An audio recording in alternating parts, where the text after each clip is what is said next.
And so I am delighted to say that I'm joined now by Ivor Cummings, a metabolic researcher and co-author of Eat Rich, Live Long, and Dr. Michael Greger, physician and founder of the non-profit nutritionfacts.org. Dr. G messed up again. Michael was featured on a public television show recently and his performance wasn't rosy. From an intellectual standpoint, it was. I mean, how can it not be? Dr. G is the GOAT. Now, for the guys on this channel which are not familiar with Dr. G, aka Dr. Michael Greger M.D, he's an internationally recognized speaker.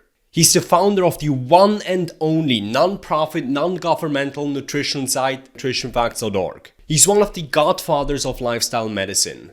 He wrote multiple New York Times bestsellers, he testified before Congress, and he was an expert witness in the infamous Oprah Winfrey defamation trial. Dr. G is my #1 source of information on anything health and reversing disease related. So naturally he would dominate any debate, right? Wrong. It's almost like the London Real interview 3 years ago. You put so you put a little lime juice in there and you can still get Intellectual, yes. Persuasive? Let's dive right in and see what Michael Greger M.D. could have done better. Ivor, I'm going to start with you. Tell me, why is a meat-based diet healthier for the human body? Right at the start, the carnivore guy gets an advantage. He comes in there with a professional lighting, tan, well-groomed and well-trained.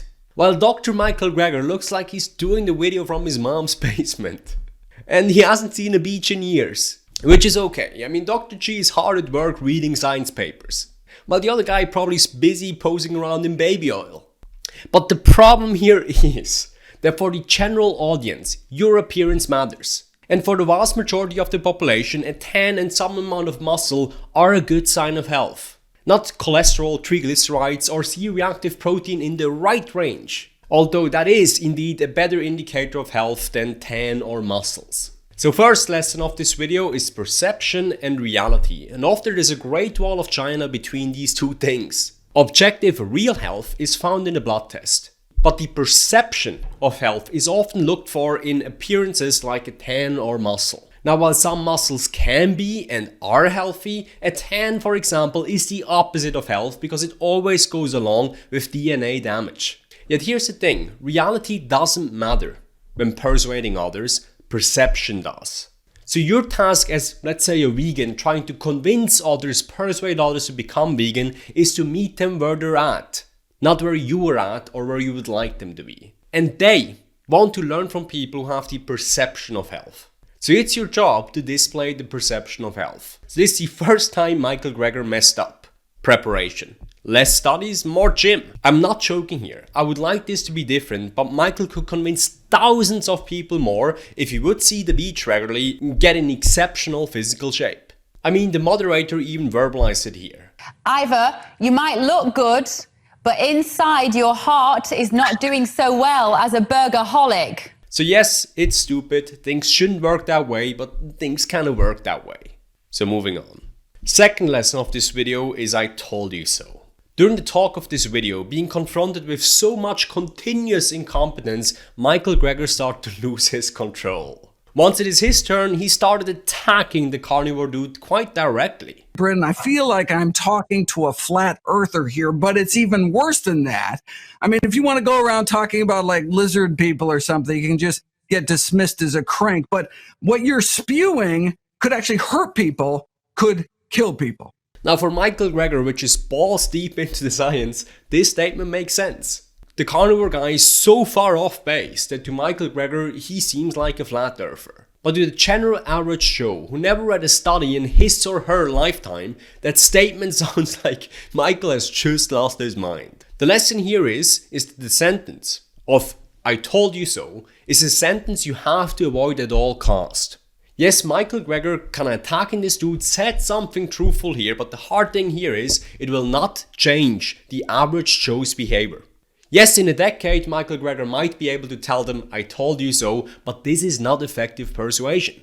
Because told you so implies that you try to persuade a person, it doesn't work, the person makes the mistake anyway, then afterwards you tell them told you so. That's not effective. So it's good for your ego, but it's not really good for the other person, which went on to make the mistake anyway. So as an effective persuader, you gotta limit or eliminate "told you so" from your vocabulary. Third lesson of this video is the last impression is the lasting impression. To be fair, this interview was rigged against Michael Greger from the get-go. The flat earther has more time to talk, and he starts and he ends the interview, which is a huge psychological advantage. There's a law in psychology which stands for the last impression is the lasting impression. You can basically have a huge argument, but if at the end you play nice, then that is usually the lasting impression. So remember this for your own personal life as well. In debate, this means that whoever speaks last gets the biggest persuasive advantage. And Michael Greger notices this here. No paleoanthropologist worth their salt would question that. It's a reality. Gentlemen, thank you so much for kicking off the 2-chart challenge. I will let... You see that face? Gentlemen, thank you so much for kicking off the 2-chart. Thank you so much for kicking off the 2-chart. Thank you so much for kicking off the 2-chart challenge. I've seen that before. That was the, oh damn, that was a waste of time face. But you don't feel that way after watching this video, right? So smash the like button. And if you're a fellow vegan looking to get in shape, you should download my absolutely free book, The Fit Vegan Secrets. It's a short read, only 109 pages, but incredibly entertaining and controversial. It's engineered so you can read this in a short afternoon, and it will give you benefits for decades. So far, there's over 1,600 happy readers, and you can be one of them as well if you head over to fitvegans.com/secrets. I'll leave a link of this in the description and in the first comment there as well. That was it for today's video, so until next time.